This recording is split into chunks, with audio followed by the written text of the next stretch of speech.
نحمده ونصلي ونسلم على رسوله الكريم اما بعد فاعوذ بالله من الشيطان الرجيم بسم الله الرحمن الرحيم قل لا أسألكم عليه أجرا إلا المودة في القربى صدق الله مولانا العظيم إن الله وملائكته يصلون على النبي يا أيها الذين آمنوا صلوا عليه وسلموا تسليما اللهم صل على سيدنا ومولانا محمد وعلى آل سيدنا ومولانا محمد وبارك وسلم سيدنا کریم صلی اللہ علیہ وسلم۔ محتشم سامعین و ناظرین، 3 رمضان المبارک حضرت سیدہ فاطمۃ الزہراء سلام اللہ علیہا کا یوم وصال ہے۔ اس مناسبت سے آپ کی شان میں چند احادیث مبارکہ بیان کرنے کی سعادت حاصل کر رہا ہوں۔ پہلی روایت جامع الترمذی کی ہے اور المستدرک کے اندر بھی یہ روایت موجود ہے۔ عن جمیع بن عمیر التیمی قال دخلت مع عمتی علی عائشہ فسألت ای الناس کان احب الی رسول اللہ صلی اللہ علیہ وسلم۔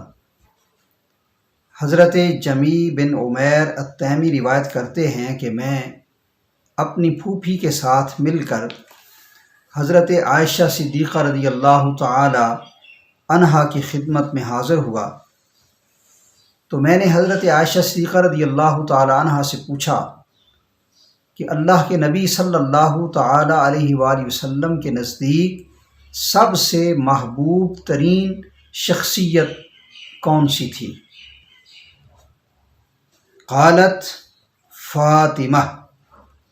تو حضرت عائشہ صدیقہ رضی اللہ تعالی عنہا نے جواباً فرمایا کہ حضرت فاطمہ الزہراء سلام اللہ علیہا، یعنی یہ وہ ہستی تھیں جو اللہ کے محبوب علیہ الصلاۃ والسلام کے نزدیک محبوب ترین تھیں۔ فقیل من الرجال، پھر آپ سے پوچھا گیا کہ مردوں میں سے سب سے زیادہ محبوب کون تھا؟ قالت زوجہا، آپ فرماتی ہیں کہ حضرت فاطمہ کے خامند یعنی حضرت علی المرتضیٰ شیر خدا رضی اللہ تعالی عنہ۔ اور اسی طرح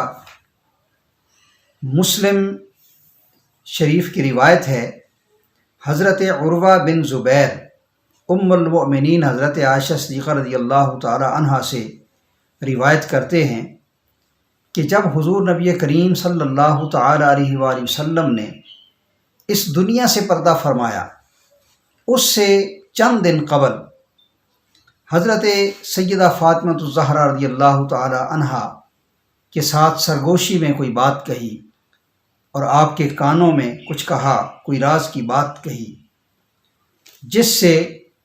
وہ مغموم ہو کر رونے لگی۔ پھر آقا علیہ الصلاۃ والسلام نے دوبارہ ان کے کان میں کوئی ایسی بات کہی جس سے وہ مسکرا پڑی، تو حضور علیہ الصلاۃ والسلام کے وصال کے بعد آپ نے اس راز سے پردہ اٹھایا کہ جب حضور نبی کریم صلی اللہ تعالی علیہ وآلہ وسلم نے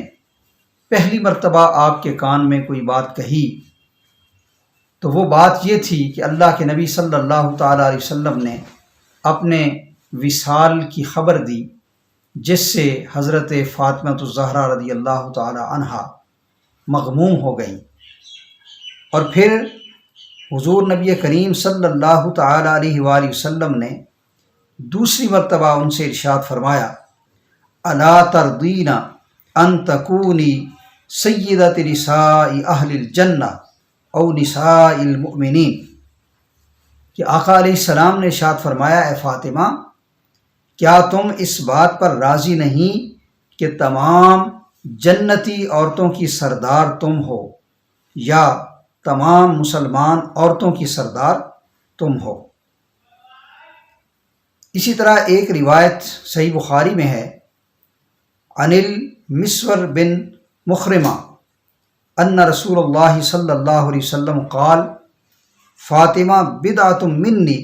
فمن اغضبها فقد اغضبنی۔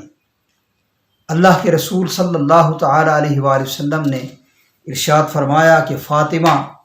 میرے جگر کا ٹکڑا ہے، جس نے اسے ناراض کیا اس نے گویا مجھے ناراض کیا۔ اور میدان محشر میں سیدہ خاتون جنت سلام اللہ علیہا کی جب آمد ہوگی تو کیا عجیب منظر ہوگا۔ اہل محشر سے کہا جائے گا کہ اپنے سروں کو جھکا لو، نگاہوں کو جھکا لو، اور اس کی وجہ بیان کی جائے گی کہ فاطمہ بنت محمد کی سواری آ رہی ہے۔ عن علی علیہ السلام قال سمعت النبی صلی اللہ علیہ وسلم یقول اذا كان يوم القیامہ نادى مناد من وراء الحجاب یا اہل الجمع غضوا ابصارکم عن فاطمہ بنت محمد حتی تمر۔ المستدرک کی یہ روایت ہے، حضرت علی رضی اللہ تعالی عنہ اس کے راوی ہیں، کہ نبی کریم صلی اللہ تعالی علیہ وسلم نے ارشاد فرمایا کہ جب قیامت کا دن ہوگا تو اچانک پردوں کے پیچھے سے آواز آئے گی،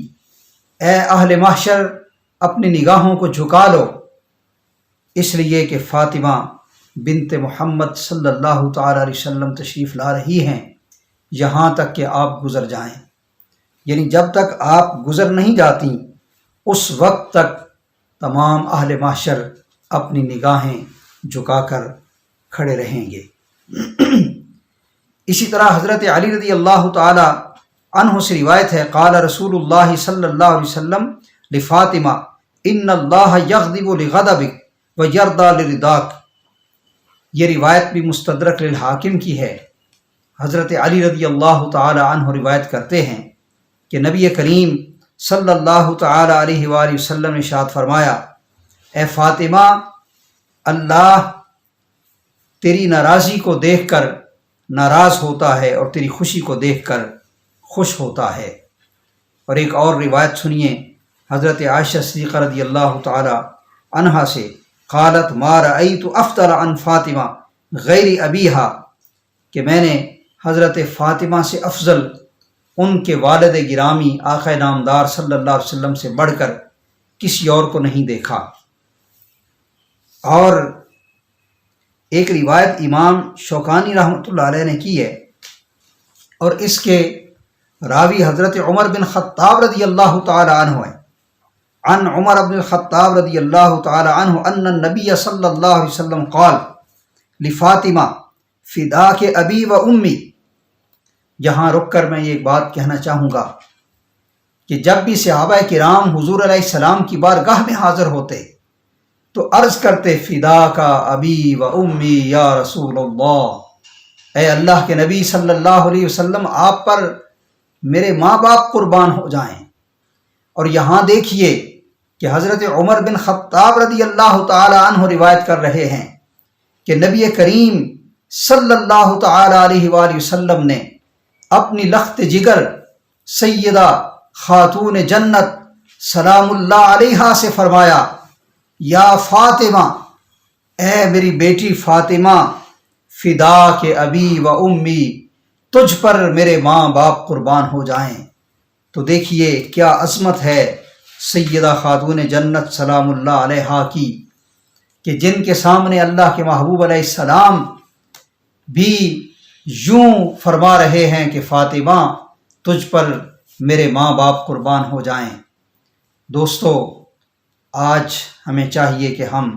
سیدہ کائنات سیدہ فاطمۃ الزہرا سلام اللہ علیہا کی حضور اپنی عقیدتوں محبتوں کا سلام پیش کریں،